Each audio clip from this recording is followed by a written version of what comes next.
A single word could be a death sentence in the ancient world. This video uncovers the profound power of silence and speech, revealing how forbidden words forged the very foundations of law. You will discover how ancient rulers from Rome to Mesopotamia used legal codes to control language, fearing certain utterances more than entire armies. Why was a spoken name sometimes more dangerous than a drawn sword? How did the control of what people said become a primary tool of governance? By the end, you will see history's courtroom in a completely new light, understanding the surprising echoes of these ancient rules in our own modern laws. What does it really mean to have a voice when your words can be a weapon? The concept of the taboo reveals a world where words held immense, tangible power. A taboo was not just a social faux pas, it was a sacred prohibition, a verbal landmine that could detonate the very foundations of reality. In countless ancient societies, the most potent words were often the names of gods, rulers, and powerful ancestral spirits. These names were considered so charged with supernatural energy that uttering them carelessly was seen as a direct invitation for catastrophe. People believed a misspoken name could unleash divine fury, blight crops, or topple kingdoms. This was far more than simple superstition. It was a sophisticated social and legal mechanism operating long before written laws. Anthropologists understand taboos as one of humanity's earliest forms of social control. They created invisible boundaries that maintained both cosmic and political order.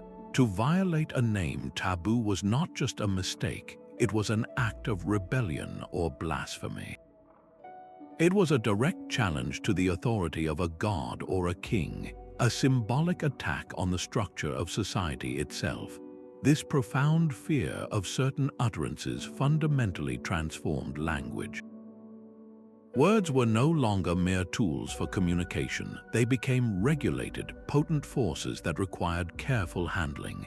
This collective anxiety about the power of speech set the stage for everything that followed. It created a cultural readiness for formal legal codes that would explicitly govern what could and could not be said, a preoccupation that lawmakers would soon carve into stone for all to see. That ancient fear of powerful words soon found its way into the world's first written laws. In the heart of ancient Babylon, King Hammurabi's famous stone stele stands as a monumental shift. We often remember it for the stark principle of an eye for an eye, but its silent regulations on speech are just as revolutionary.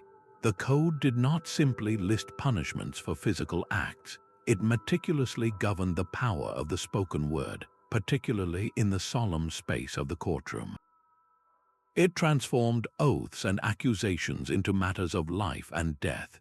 Bringing a false accusation of murder, for instance, was not merely a mistake, it was a capital crime.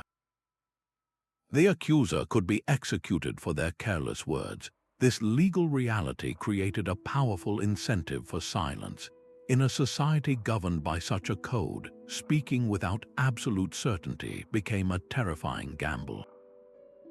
Your words could either defend you or become the very instrument of your own destruction. The law now treated a false testimony or a baseless allegation not as a simple lie, but as a tangible crime against the community's stability. It was an attack on the very possibility of justice. This was a profound precedent. For the first time, the state formally declared it had a direct and vested interest in the truthfulness and consequences of what its citizens said aloud.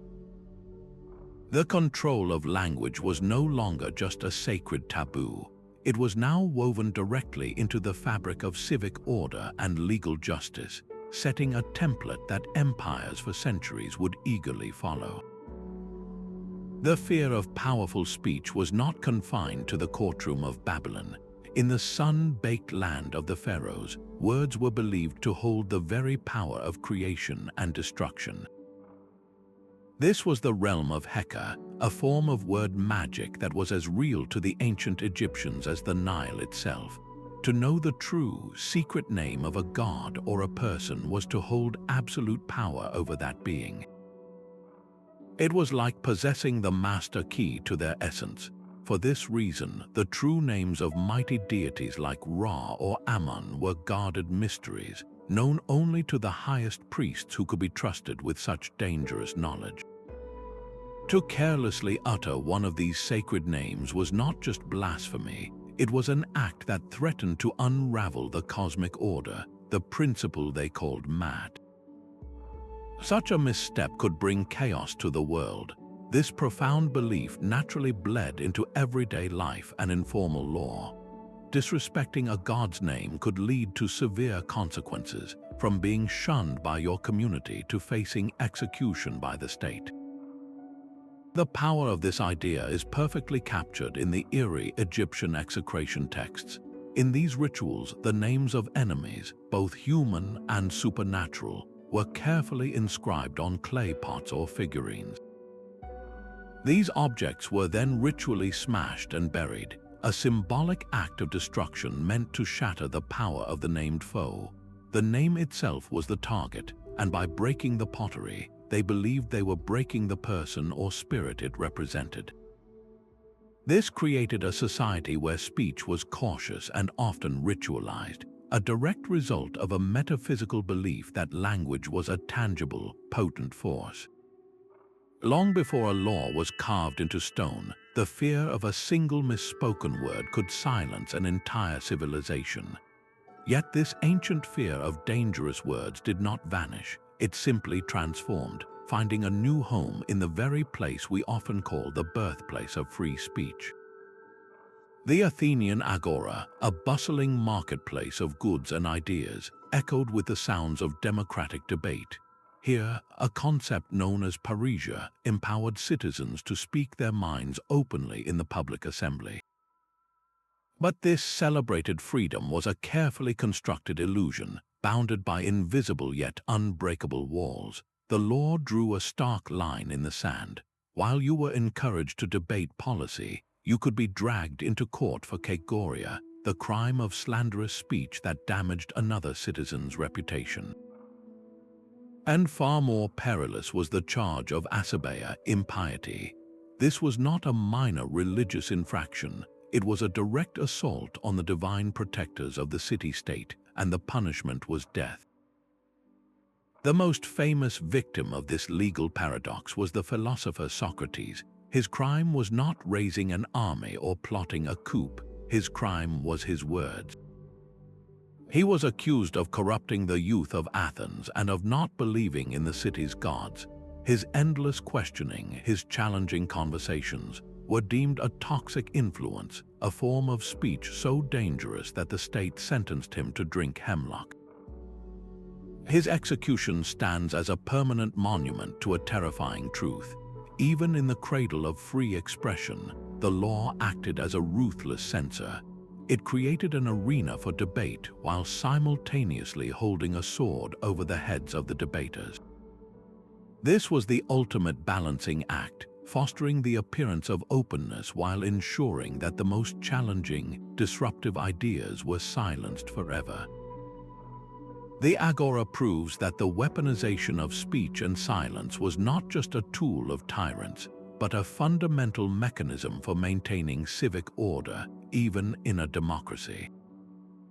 This evolution of silencing dissent through law reached its most chilling form in the corridors of imperial Rome. The legal concept known as maiestas began as a noble defense of the Roman Republic itself, a charge for genuine acts of military treason or political betrayal that threatened the state. But as the Republic crumbled and the emperors solidified their power, the definition of this crime began to stretch, its boundaries expanding to consume all forms of criticism. The majesty of the Roman people was slowly replaced by the personal majesty of a single man. under the emperors, maiestas became a blanket charge for any perceived slight. To speak ill of the emperor, to write a disrespectful poem, to accidentally use his image in a way deemed improper, or even to make a careless joke at a private dinner party could now be construed as diminishing his majesty. The punishment was often death, accompanied by the complete confiscation of all your property, ensuring your family's ruin as well. Historians like Tacitus documented the suffocating atmosphere this created. Informants were everywhere, listening in the forums and the bathhouses, eager to report a critical comment in exchange for a reward or a share of the condemned man's estate. A casual conversation became a minefield. This legal framework did more than punish speech. It actively manufactured silence. Saying nothing became the only safe course of action. The law had been perfected into a tool of psychological control, ensuring loyalty not through genuine support, but through the constant grinding terror of legal reprisal for a single forbidden word. While Roman informants listened for treasonous whispers, another ancient tradition cultivated a silence so profound it was woven into the very name of God. In the heart of ancient Judaism, the most powerful word was the one that could never be spoken. Known as the Tetragrammaton, this four-letter name for God, represented by the letters Yod, He, Vav, He, was considered the ultimate forbidden utterance.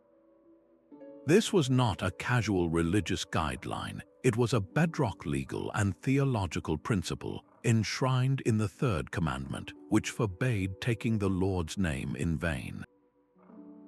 To misuse this name was not a simple social error. It was a severe sin with deep societal consequences.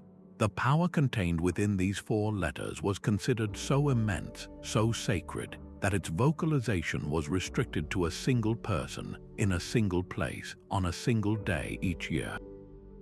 Only the high priest entering the Holy of Holies on Yom Kippur, the Day of Atonement, could pronounce it. For everyone else, at all other times, the name existed in a state of perpetual, reverent silence. This practice created a unique culture of circumlocution, where substitutes like Adonai, meaning Lord, were used in prayer and scripture reading. Scribes copying the holy texts would undergo a ritual purification before even writing the letters. This was law and tradition converging to protect the divine from human carelessness.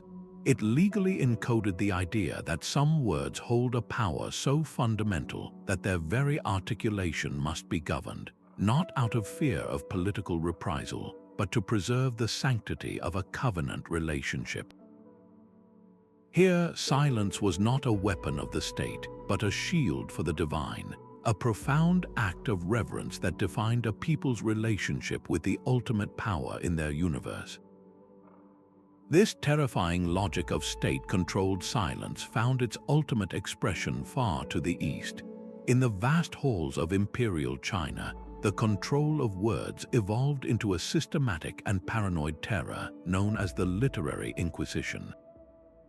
Under the Qing dynasty, emperors established a legal and bureaucratic machine designed to hunt for treason not in deeds, but in the subtle nuances of language itself.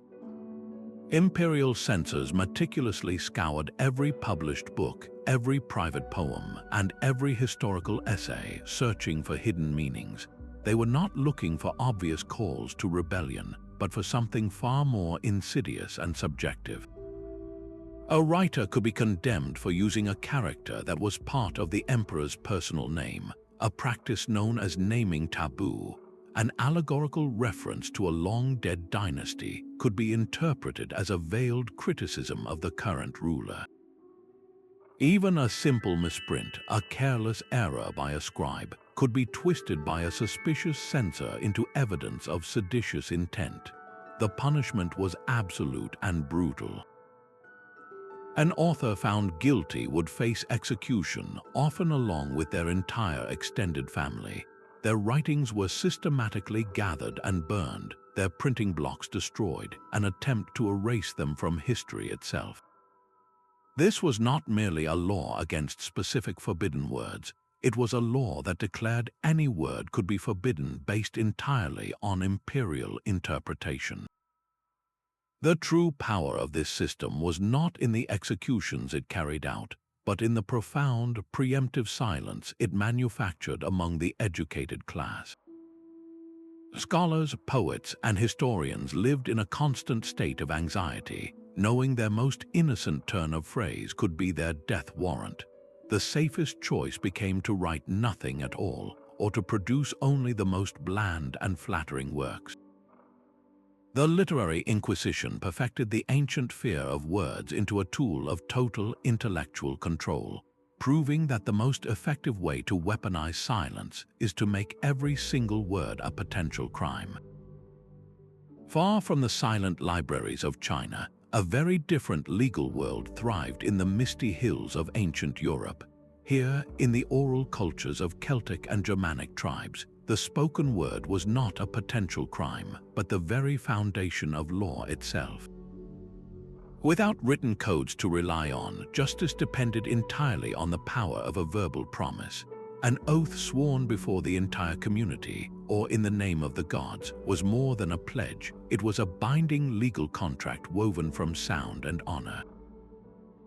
To break such an oath was not just a personal failure, it was a catastrophic act of dishonor that could exile you from society and invite divine retribution.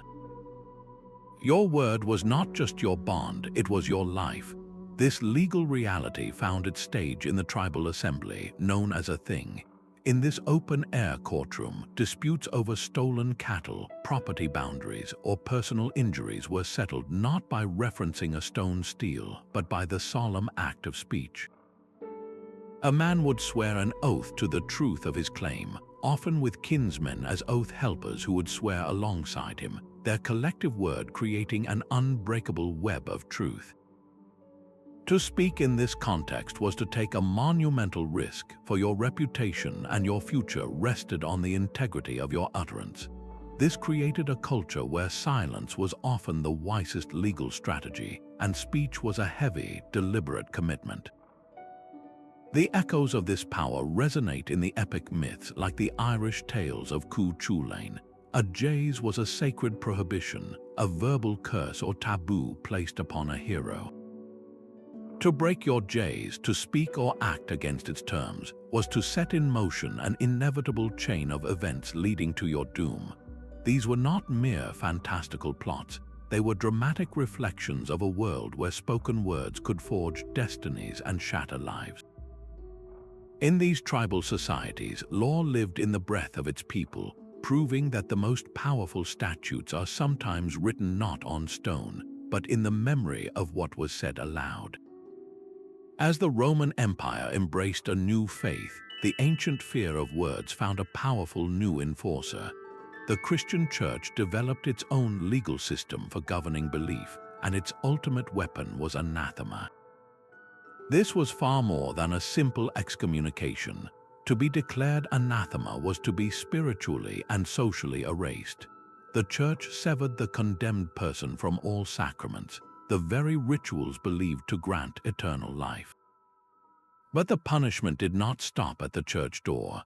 The faithful were commanded to cease all contact with the anathematized individual. No one could trade with them, eat with them, or even speak to them. They became a non-person enveloped in a profound, legally enforced silence.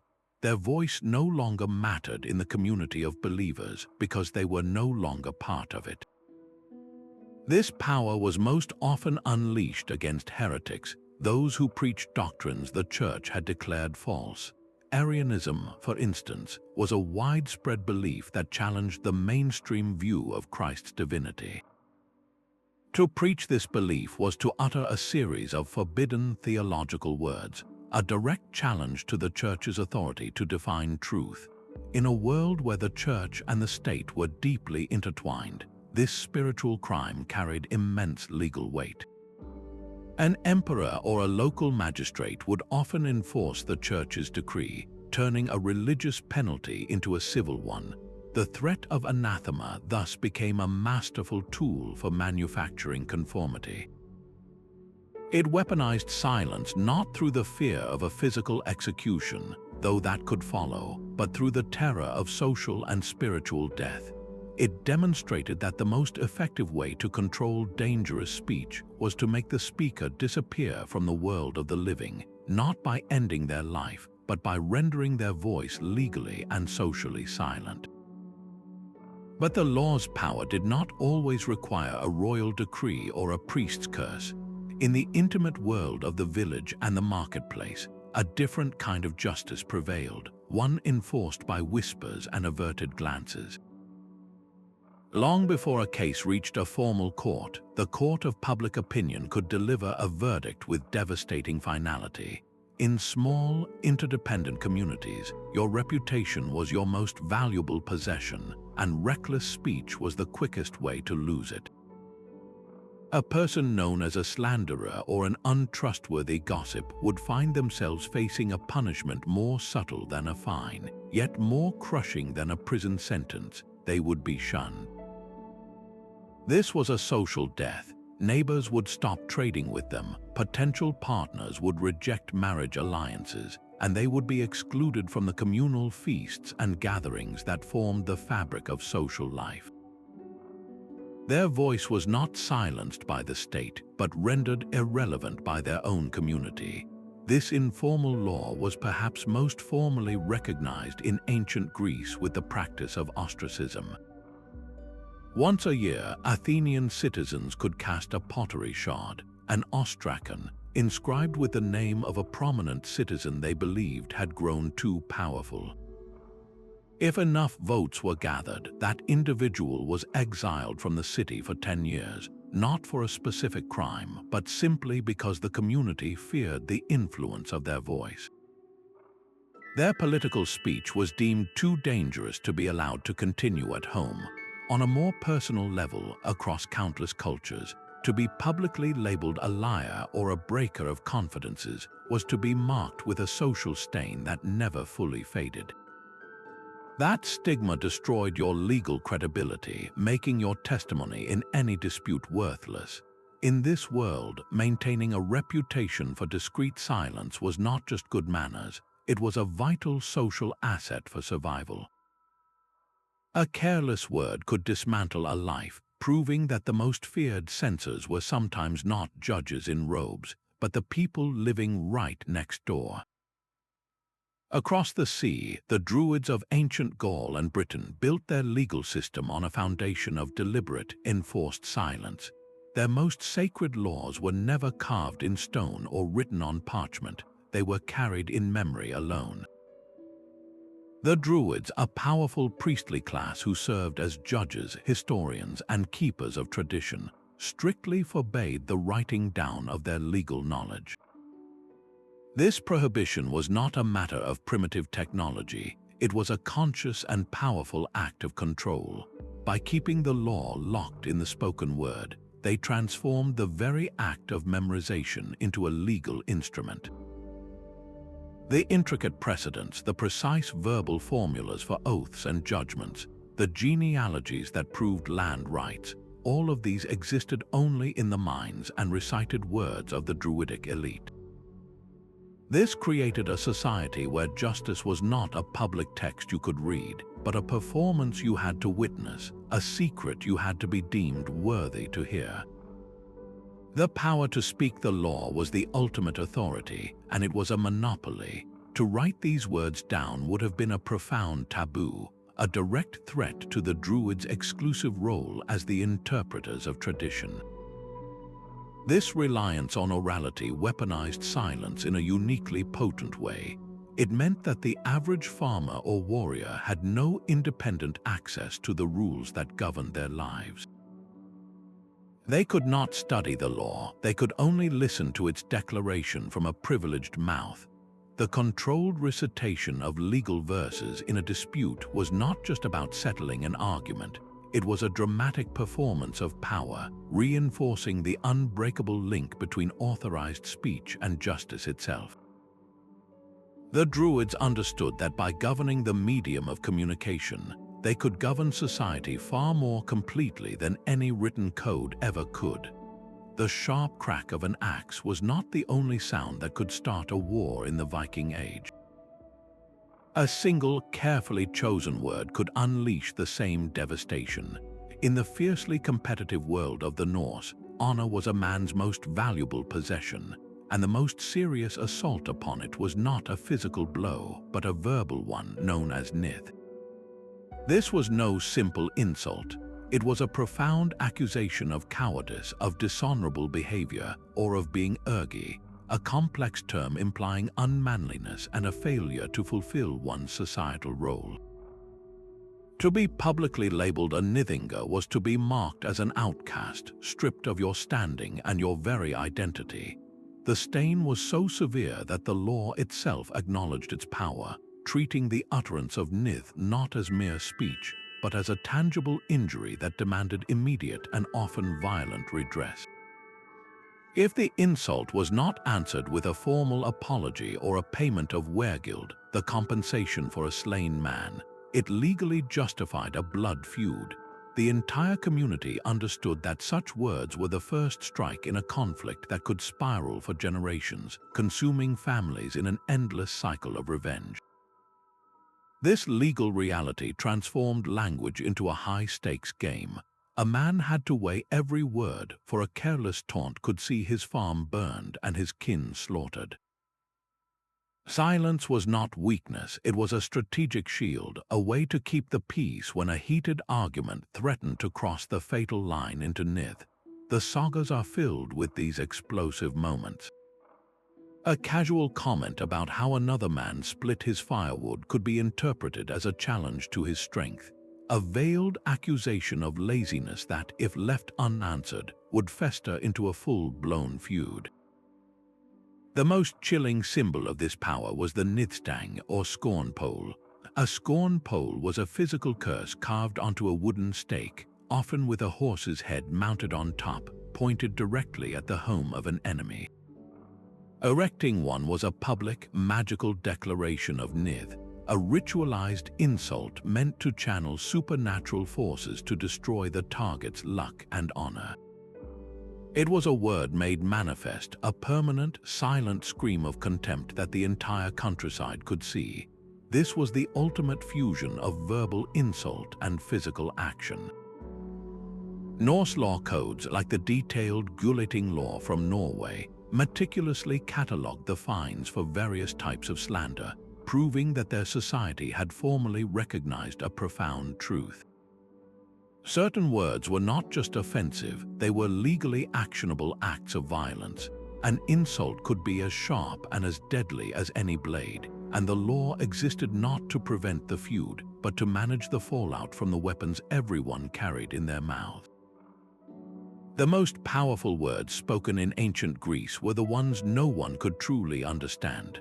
High on the slopes of Mount Parnassus, the oracle of Delphi sat upon a tripod, breathing in vapors from a crack in the earth before delivering her divine prophecies. Her utterances were not clear directives but enigmatic puzzles, a form of speech so deliberately vague it became one of history's most sophisticated political tools. When a city-state like Athens or Sparta faced a crisis, they would send lavish gifts and solemn ambassadors to ask a single, monumental question: should we go to war?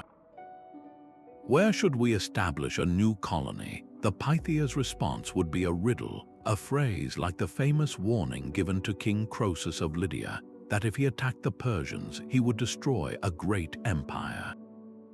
He assumed it meant Cyrus's empire, but the great empire destroyed was his own. This ambiguity was the entire point. The oracle's words were a blank canvas, and the priests of Apollo, along with the political factions back home, held the brushes. They could interpret the cryptic message to justify any course of action they already desired. A faction advocating for war could hear a divine mandate for battle, while those urging peace could find a warning against it in the very same sentence. This system transformed the act of interpretation into a supreme legal and political power. To be the one who correctly deciphered the oracle's will was to hold unassailable authority, for you were channeling the voice of the gods. But to misinterpret her words was to lead your polis to catastrophic ruin, a failure for which you would be legally and socially condemned. This was the ultimate weaponization of unclear speech.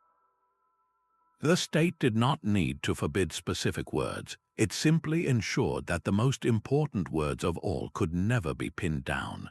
By controlling the meaning of ambiguous speech, a small, powerful elite could steer the destiny of nations while maintaining a facade of divine sanction, proving that the most effective control is not always over what is said, but over what it is allowed to mean.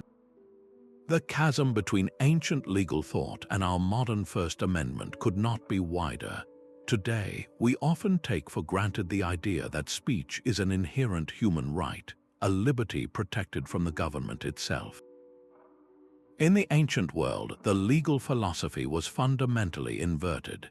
Speech was not a right belonging to the individual, but a conditional privilege granted by the state, a privilege that could be revoked in an instant if it threatened the established order. The core objective of the law was not to protect the speaker, but to protect the state, its official religion, and the supreme authority of its ruler from the perceived chaos of unchecked expression. This principle was perfectly encapsulated in the Roman maxim, Salus populi suprema lex esto. The safety of the people is the supreme law, but who decided what truly constituted that safety? The answer was always the emperor, the priesthood, or the ruling council. Any criticism of the emperor, any public doubt cast on the state gods, any argument that sowed dissent was not seen as a difference of opinion. It was legally classified as a crimen lese maiestas, a crime of injured majesty, or the broader crime of sedition. These were not minor infractions. They were treated as existential threats to public order, tantamount to launching a physical attack on the city walls. The law viewed unregulated speech as a dangerous pathogen, a contagion of ideas that could spread silently through the population, weakening loyalty and inciting rebellion. To protect the health of the body politic, the state had to act as a physician, imposing strict legal quarantines on certain ideas and utterances. This is why the punishment for such speech crimes was so severe and so public. An execution for treasonous words was not just about removing one dissenter. It was a brutal piece of political theater designed to inoculate the rest of society against the disease of disobedience. The law served as a permanent reminder that your voice was only yours to use so long as it echoed the will and the worldview of those in power. That monopoly over writing gave scribes the power to edit reality itself. In the bustling scriptoriums of Mesopotamia and the quiet halls of Egyptian temples, these literate elites held a power more absolute than any sword. They were the architects of official memory, and their stylus and papyrus were tools for constructing a world where only one narrative could survive. When a pharaoh suffered a humiliating military defeat, the scribes could transform that failure into a glorious victory with a few strategic edits to the royal annals. A rival prince who challenged the throne could be made to disappear, not just from the present but from the past as well. This practice, known to the Romans as damnatio memoriae but perfected millennia earlier, was a legal and political execution carried out in stone and ink. The name of the disgraced individual would be systematically chiseled away from every public monument. Their image would be defaced on temple walls. Any legal document granting them land or title would be altered or destroyed. This was not petty vandalism. It was a formal, state-sanctioned act of unpersoning. By erasing a man from the written record, the powers of the day were legally severing him from history, nullifying his legacy, and invalidating any claims his descendants might make. His existence was officially silenced. This control created a profound and permanent imbalance. the vast majority of people who were illiterate had no independent means to verify the official story. They could only listen as the scribes read aloud the decrees and histories that justified the current order. The ability to read and write was therefore the ultimate form of political and legal authority. It was the power to decide which voices would echo through the ages and which would be condemned to an eternal, manufactured silence. This silent war of words reached its most brutal conclusion in the lives of the conquered and the enslaved. After the dust of battle settled, a new kind of weapon was deployed against the vanquished, one that targeted not their bodies but their very voices. Ancient empires quickly realized that to control a people permanently, you had to control the stories they told and the laws they remembered. This was often achieved through a deliberate and devastating policy of linguistic suppression. A conquered population might be formally forbidden from speaking their native tongue in any official context. They could not use it in legal disputes, in administrative petitions, or in any communication with their new rulers. This was far more than a bureaucratic inconvenience. It was a strategic act of cultural amputation. By severing a people from their language, the empire was systematically severing them from their own legal history and cultural identity. The oral traditions that had preserved their ancestral laws, the epic poems that encoded their heroes' values, the songs that passed down land rights and tribal precedents, all of it was rendered mute in the halls of power. To even seek justice within the new system, you first had to surrender the language of your ancestors. Your own words became inadmissible evidence in the court of your conquerors. This created a cruel paradox. To argue for your rights, you had to adopt the tongue of the very power that had denied them. This practice systematically dismantled indigenous legal frameworks. A complex system of tribal justice, built over centuries and carried in the spoken word, could evaporate in a single generation, replaced by the impersonal statutes of the empire. The loss of a language was not just the loss of vocabulary, it was the erosion of an entire worldview, a unique way of understanding justice, obligation, and community. The Roman Empire was a master of this form of control. While local dialects like Aramaic or Gaulish persisted in village life, Latin was the exclusive key to the legal system, to military command, and to political advancement. A Gaulish chieftain's son who aspired to a role in the provincial government had to not only learn Latin, but learn to think in it, to frame his arguments and his very identity within its grammatical structures. This process slowly drained the power from his native cultural narratives, replacing them with Roman ones. His people's history, once preserved in the vibrant tales of Druids, was now supplanted by the written histories of Rome, which often portrayed his ancestors as noble savages civilized by conquest. This was linguistic imperialism in its most potent form. It did not just forbid specific dangerous words, it forbade entire languages of resistance, creating a subservient population by making their own legal and cultural voices irrelevant. The most profound silence was not the absence of sound, but the absence of a mother tongue in the one place where it mattered most, the court of law.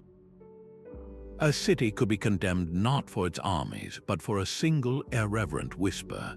The legal framework of blasphemy was one of the most powerful tools ancient states possessed, a universal concept that treated an insult to a god as a direct attack on the community itself. This was not simply about personal piety, it was a matter of civic survival. The logic was terrifyingly simple. The gods were seen as temperamental patrons, and if one citizen offended them with foul language or sacrilegious mockery, the resulting divine fury, plague, or famine would be unleashed upon everyone. One person's words could bring ruin to an entire population. This belief transformed blasphemy from a religious sin into a severe civil crime. The Roman 12 Taboos, that foundational code of law, explicitly prescribed death for anyone who uttered incantations intended to charm a neighbor's crops away. This was not just a law against magic, it was a law against speech that disrupted the divine favor essential for the harvest, and thus for the state's stability. The Hebrew Bible mandated stoning for anyone who cursed the name of God, a communal execution that physically demonstrated the community purging the dangerous words from its midst. In Athens, the penalty for blasphemy could be being hurled from a cliff into a chasm known as the Barathron, a fate that literally cast the offender out of the city's sacred space. These brutal punishments were public theater with a profound legal purpose. They drew an unmistakable boundary around permissible speech, making reverent silence on divine matters a legal obligation. Your personal beliefs were less important than your public compliance. To speak carelessly about the gods was to recklessly endanger your neighbors, making you a traitor to your own city. Ancient law was deeply woven into the fabric of cosmology, where protecting the gods from offensive human speech was considered as vital to societal survival as maintaining the city walls. A Roman courtroom could hinge on a defendant's deliberate refusal to speak. In a legal system that so brutally punished dangerous words, the right to remain silent was not a loophole, it was a sophisticated procedural tool. Roman law explicitly recognized that an accused person's silence could not be interpreted as an admission of guilt. This created a powerful dynamic where saying nothing was a legally protected act, a strategic move in a high-stakes verbal duel.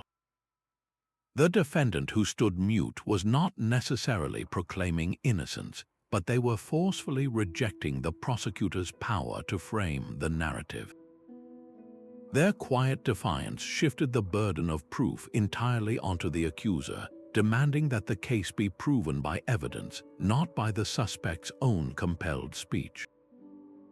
This ritualized silence was a form of communication with its own strict rules, a way to participate in the legal process without uttering a single, potentially self-incriminating word. Far beyond Rome, this understanding of quiet as a legal act was widespread. In the tribal assemblies of Northern Europe, the final moment of sealing a peace treaty or a property transfer was often marked by a shared, profound silence. After the oaths were sworn and the terms declared, all parties would fall quiet together.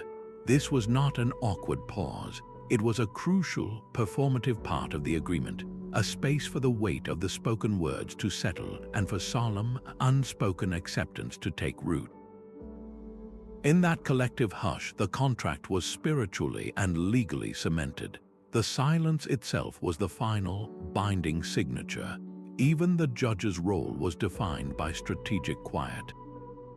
A magistrate who listened to a passionate plea and then sat in silence was not being indecisive. That pause was a public display of deliberation, a performance of thoughtful judgment that legitimized the verdict to come. To rush to a decision would seem rash and unjust. The ritual silence demonstrated that the matter was being weighed with the gravity it deserved. In these contexts, silence was a versatile legal instrument. It could be a shield for the accused, the final seal on a pact, or the mantle of judicial authority. Knowing precisely when to deploy this weapon of quiet and how to interpret its use by others was an essential skill for navigating ancient justice. The law was not just about the words that were spoken, but about the potent, legally choreographed spaces between them. Your reputation had a price tag, and everyone knew what it was. In the bustling markets and royal courts of the ancient world, a verbal insult was not just a matter of wounded pride, it was a quantifiable financial injury. Legal codes began to treat harmful words with the same meticulous accounting as stolen property or a broken bone. The laws of Eshnana, one of the oldest known legal systems, explicitly fined a man for slandering a woman of high status.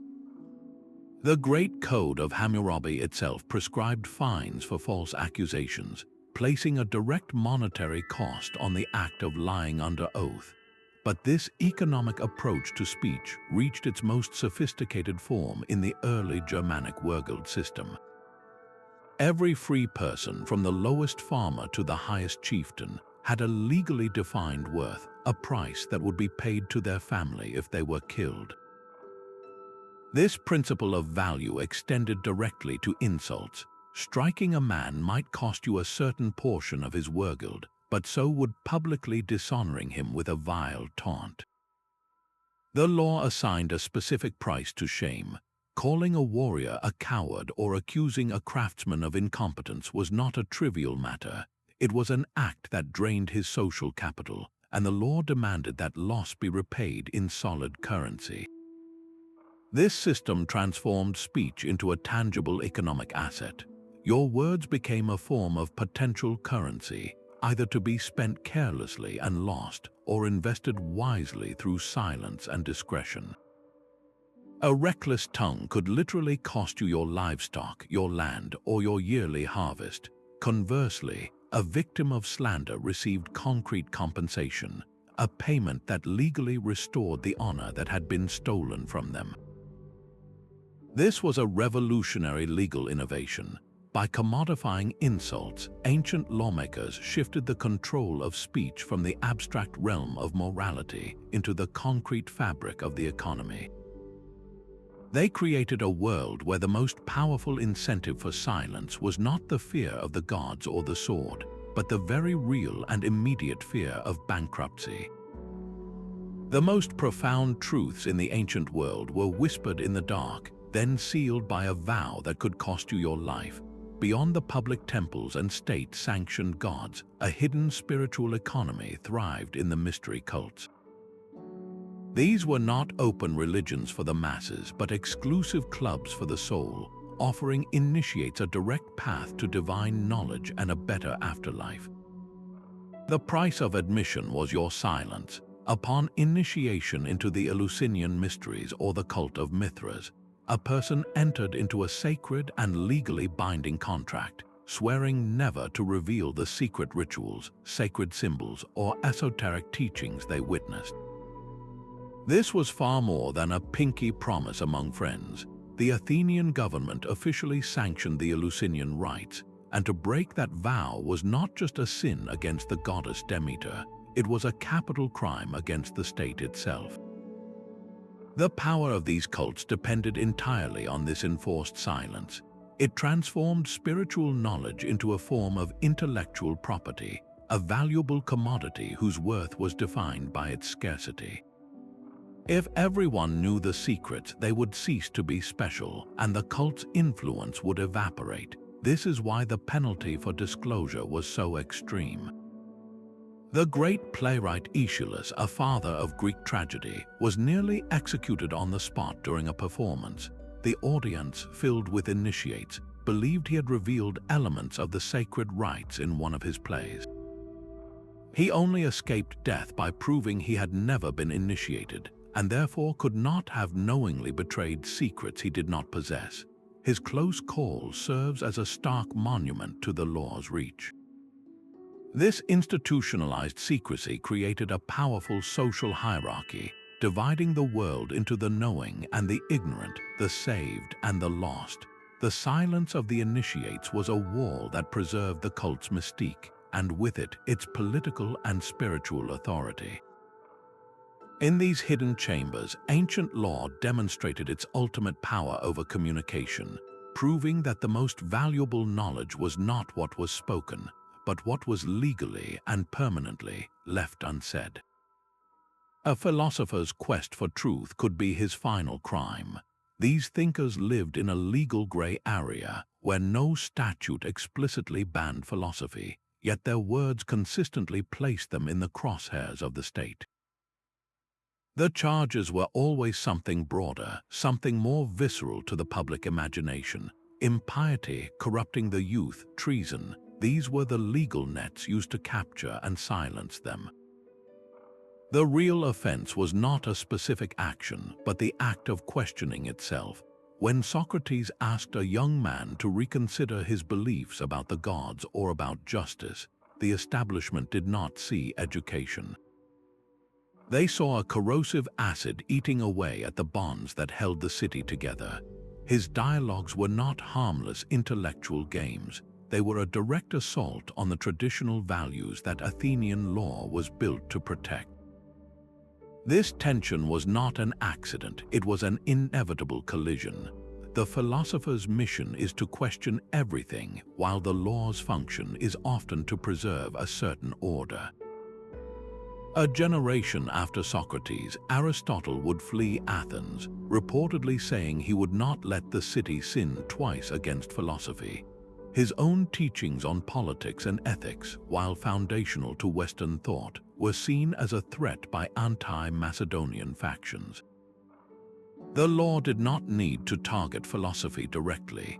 It only needed to be flexible enough to define any challenging idea as a threat to public order, morality, or the gods. This legal reality forced thinkers into a precarious dance. The Stoic philosopher Seneca, who served as tutor and advisor to the Roman Emperor Nero, mastered this dance for a time.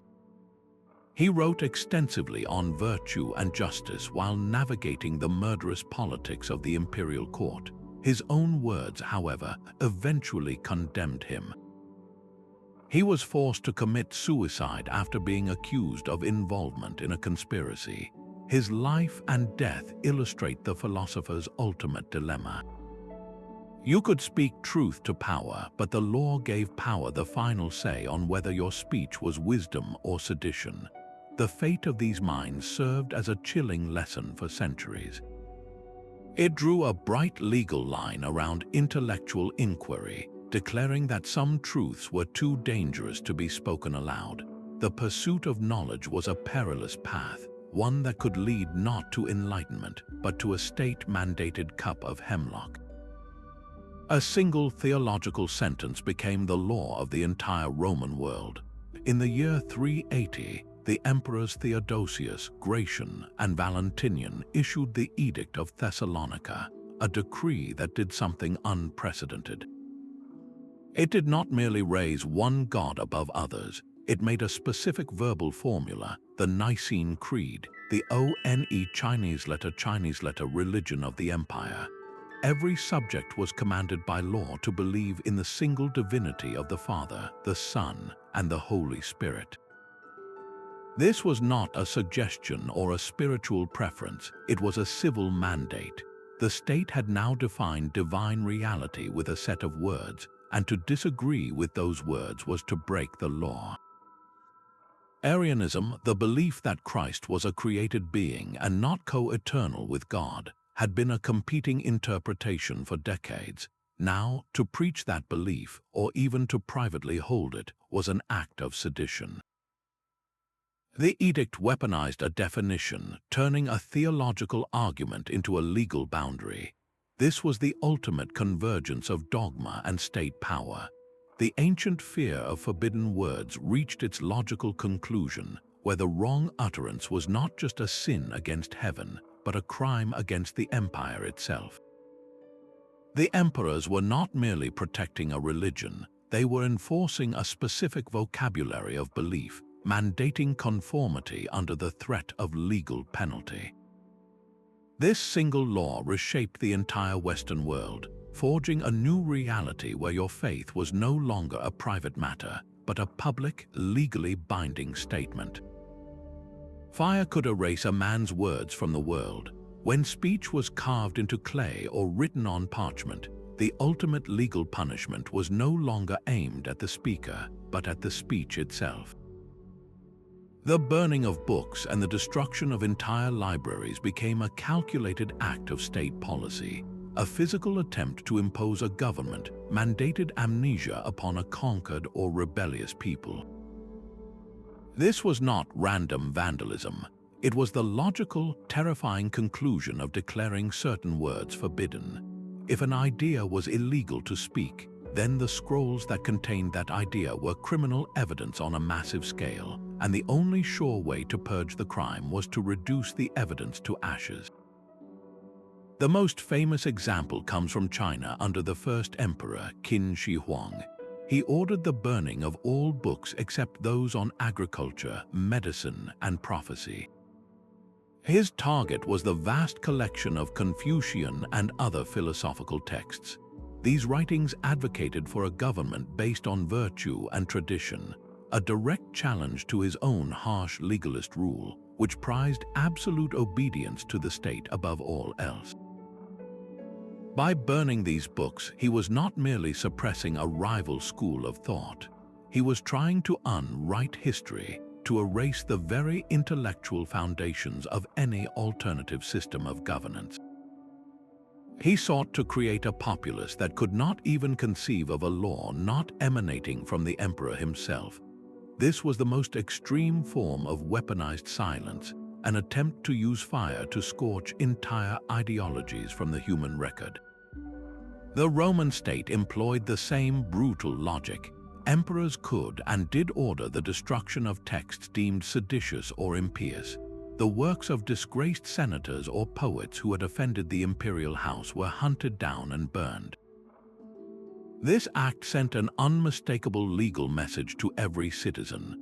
Certain ideas were so dangerous that their mere existence in written form was a capital offense against the public order. To possess such a scroll was to be guilty by association, to harbor a silent, treasonous conspirator in your own home.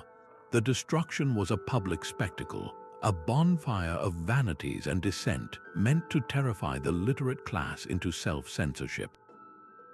Why write down a dangerous thought if the parchment itself could be your death warrant? This practice reveals a profound and ancient fear of the written word's permanence. A spoken word vanishes on the air, but a written one can be copied, hidden, and rediscovered. Fire was the only sure way to impose a final, absolute silence. In the smoke of those great burnings, we see the ultimate paradox. The desperate need to destroy a thing is the most powerful testament to its enduring power. What does it mean when a ruler is more frightened of a library than of an army? That ancient fire for burning forbidden words did not simply go out, it found new fuel. The medieval world transformed the Roman crime of injured majesty into the terrifying legal machinery of the heresy trial. Just as speaking against the emperor was once treason, now speaking against official church doctrine became a capital offense. The underlying logic was identical. Certain ideas were considered so corrosive to the social and spiritual fabric that uttering them was not a difference of opinion, it was a form of spiritual treason. Courts of Inquisition did not need to prove you had raised a weapon, only that you had voiced a belief that contradicted the sanctioned words of faith. Your speech was the crime, and silence or a forced recantation was your only escape from the stake. This legal thread continued to weave through history. Early modern monarchs, fearing rebellion, enacted harsh laws against seditious libel. To print or speak a criticism of the king was not just an insult, it was an act of subversion, a direct echo of the Roman maiestas charges that silenced so many. The punishment was often a brutal public execution designed to terrify others into silent compliance. The weaponization of law to control dangerous speech was a direct inheritance from antiquity. And this legacy is not a relic. It lives on in our modern courtrooms and legal codes. Today, we champion free speech as a fundamental right, a concept the ancient world would have found bewildering and dangerous. Yet even now, our laws draw bright red lines around certain kinds of utterance. Hate speech legislation makes it a crime to use words that incite violence or discrimination against groups of people. Defamation laws, the direct descendants of the ancient fines for slander, allow individuals to seek redress for lies that damage their reputation. And governments everywhere treat the leaking of classified information as a severe crime, a modern form of treason where words themselves are deemed a threat to national security. The legal principle connecting a medieval heresy trial to a modern hate speech case is startlingly consistent. The state continues to assert that some words are not merely speech, but are actions with such destructive power that they must be regulated. The ancient fear that a spoken phrase can topple social order, destroy a person's honor, or endanger the community is a fear that has been legally encoded for millennia. So when we debate the limits of free expression today, we are not having a new conversation. We are the latest participants in an ancient and unresolved struggle. We are still wrestling with the same core dilemma that confronted Hammurabi's judges and Roman emperors. Where is the line between protected speech and harmful action? When does a word become a weapon? Our answers may be more nuanced, our protections for dissent far stronger, but the fundamental tension remains. The law's long memory still whispers that some silences must be commanded for the greater good, proving that the power of a forbidden word is a challenge every society must face. Our long journey through ancient courtrooms and sacred temples ends with a startling clarity. Silence was never empty, and words were never just sounds. They were the fundamental forces that civilizations struggled to contain with their earliest laws. An unspoken divine name could shield the cosmos from chaos, while a single careless taunt could ignite a generational blood feud. Ancient legal codes were, in essence, the first user manuals for this dangerous technology of human speech. They built walls around language to protect the state, to honor the gods, and to keep the fragile peace of a community from shattering. We live in a world that proudly proclaims free speech as a birthright, a concept that would have baffled Hammurabi or a Roman censor. Yet the ancient echoes are still here, whispering in our modern courtrooms. Our laws against defamation, our prosecutions for inciting violence, our debates over classified secrets, all draw a line in the same sand. They acknowledge that some words carry a weight far beyond their meaning, that some utterances can cause harm as tangible as any physical blow. So the next time you hesitate, pausing to choose your words with care, remember you are not just being polite. You are stepping onto a stage where humanity has performed for millennia, engaged in the eternal, delicate dance between the immense power of our voices and the profound, often necessary, weapon of our silence.